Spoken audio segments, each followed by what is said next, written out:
Probably over the course of the last 3 weeks, I've been consistently hitting the gym. I was doing really good the first 2 weeks, felt great, felt good.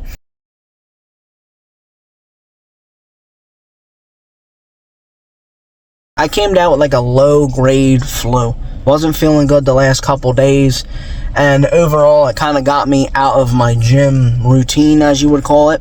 But this was my first day back at the gym in probably 2 days that I really wanted to go hard in the gym. I wanted to get really good cardio in, wanted to lift a little bit better. And I got on the treadmill today and my body was just not feeling it. Like, I got on there, usually I'll start off with like a 3 incline, 3 miles an hour walk, and I'll just kind of get warmed up, and my body wasn't even feeling that. And I'm like, my mind is telling my body, like, come on.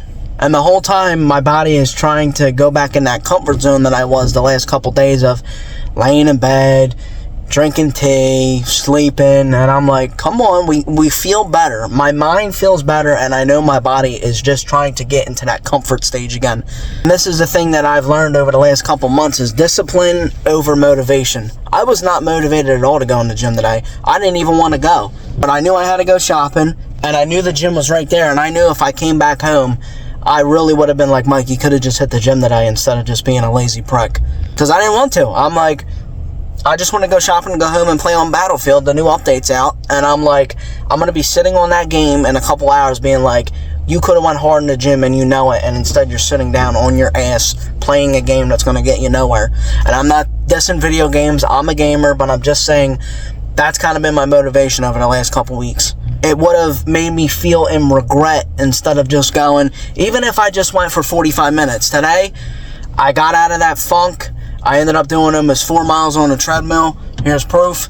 Almost did 4 miles on the treadmill. I was really proud of myself that even though I was feeling like shit, I still went anyway, and I still, hit my goal of at least doing 3 miles of cardio. Still got my daily lifts in. I didn't go too hard on the lifts, I'm going to be completely honest with you. But I got everything that I wanted to get done in moderation today. Getting out of the gym, I feel great. I feel better than when I went in there. Literally sat out in the parking lot for like 5 minutes, and I'm like, the weather's all gloomy out. We're getting a nor'easter soon. Like, you could just go home. But I said no. Old me would have just went to ShopRite, got something unhealthy to eat for lunch, and then went home and just binge watch a show or played games, like I said. Discipline's everything. I told myself, if we're going to do this gym thing, we're going to do it. Because this is like my second or third attempt at hitting the gym consistently, or at least trying to. And the last 2 times, I pretty much failed. The first time was around in 2020 when all that COVID shit was happening. And I'm not blaming COVID, because I still should have been consistently hitting it. But it was just a very weird time with all the germs. My family was scared. I had already been working at a store. It really didn't work out. The second time, I was working a construction job, and I was already thinking working a construction job, I was getting enough exercise, but I wasn't, because I was eating like crap. Now that I'm on MyFitnessPal, it's an app to track your calories, I'm realizing, like, dude, I lost a lot of progress. In fact, I gained weight. And muscle, I'm not going to lie, but the weight that I wanted to lose, I was pretty much working against myself. So this is my third attempt at really hitting the gym. Now I'm going to go in ShopRite, going to do a little shopping. Maybe I'll show you guys what I've been eating just to, stay under my calorie deficit. Gonna go in there. I got to get stuff for the family too. I always buy one of these salad mixes every time I'm in here. Just a good buffer for meals. Just got some bananas, oranges, easy fruits, just peel them, eat them for breakfast, for a little snack. Just nice and easy. Really like those oranges for like vitamin C. Really helps you wake up in the morning, actually. If you have like a nice glass of orange juice or eat an orange for breakfast, that'll wake you up pretty quick. Damn, I just bought these teas the other day and they're on sale. That always happens to me. I buy something and then it ends up being on sale like a couple days later. Dude, these little like tea squeezers right here, those things are killer, man. And they're on sale. I'm buying the lemonade one. It's good as hell. You literally just leave it in your car, leave it in your office, leave it in your work truck. And when you got a water bottle, just squeeze a little bit in there and you got a little bit of flavor. I try to stay away from the packets. I heard that they're a little bit bad for your liver, so I'm going to be staying away from them for a little bit. Grabbed one of these pork tenderloins. Easy to make. You can throw them in the air fryer for like 20-25 minutes. Feeds at least my family. We got a family of 5 and ends up being good. If you like pork, that stuff's easy. They got a million different flavors. Got some tunas down there too. Tuna's very easy. You can whip it up in 5 minutes, and if I want to put that on some like low calorie bread or something, or after a workout or even before a workout, just nice and easy. Grabbing some kibasi because I think we're doing like a makeshift chili. I don't know if I said that earlier or not in the video.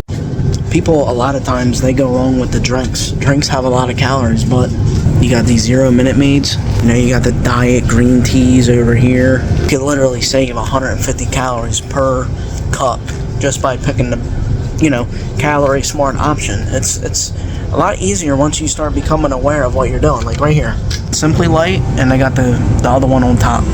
Really, it doesn't even taste that bad to me. In fact, a lot of the times, diet soda to me tastes the exact same as regular soda. And it makes it a lot easier when you're deciding, hey, milk or skim milk, chocolate milk or this Fairlife milk, which is at the bottom here. Regular one of that chocolate milk is like 160 calories. The Calorie Smart option is only like 80 calories, so you're literally saving half of your calories for the day. That's the same thing with Calorie Smart bread. You go from 80 calories to 40 calories in one slice, half. Just be smart, just be mindful, and you know, just try your best to always go for the Calorie Smart option. That's what I'm gonna say if you're on a calorie deficit like me. Another thing that's been saving me on this freaking diet is yogurt. These yogurts at the bottom are $4. These ones are $6. The difference is that these are 4.2 ounces of yogurt. This is almost 6 ounces of yogurt. Topping on top, you can throw whatever you want, and you're saving $2, and you're getting almost a whole other container of yogurt for $2 less. They make the flip ones seem way bigger, and they're actually not, and you're spending more money. Don't get me wrong, they're good. Sometimes you need that crunch, but you can always add like a little bit of stuff that you have at the house or a little bit of fruit to bolster it up a little bit. You can still save a lot of money by shopping smarter. I know the healthier options can kind of be more expensive for people. I can understand that, but you just have to make it work sometimes. This right here, dude, is the aisle of doom. If you're on a diet, you don't need no Little Debbie's, no Little Bites. You don't need none of that crap. Those junk food, they're on sale. They have a huge reduced price going on. I'm looking at them. I'm like, nope, not doing it. Just finished off getting those waters. A lot more stuff than I anticipated. Well, hopping back in the car now. There's some crazy ass clouds behind me, all around me. It's looking like it was gonna rain all day, and then the rain. I mean, it's spitting a little bit, but they were calling for like a nor'easter. Where I live at, the wind usually favors us. So if they're saying we're gonna get a bad snowstorm, rainstorm, we end up really not getting a whole lot. It's either we get it real bad or we get it a little bit. Whew, that was a long grocery trip. I was in there for like an hour and 15 minutes. If this is the end, and I don't have anything else to add, I hope you guys are having a good day. I appreciate you for watching this long if you're here. As always, stay positive out there.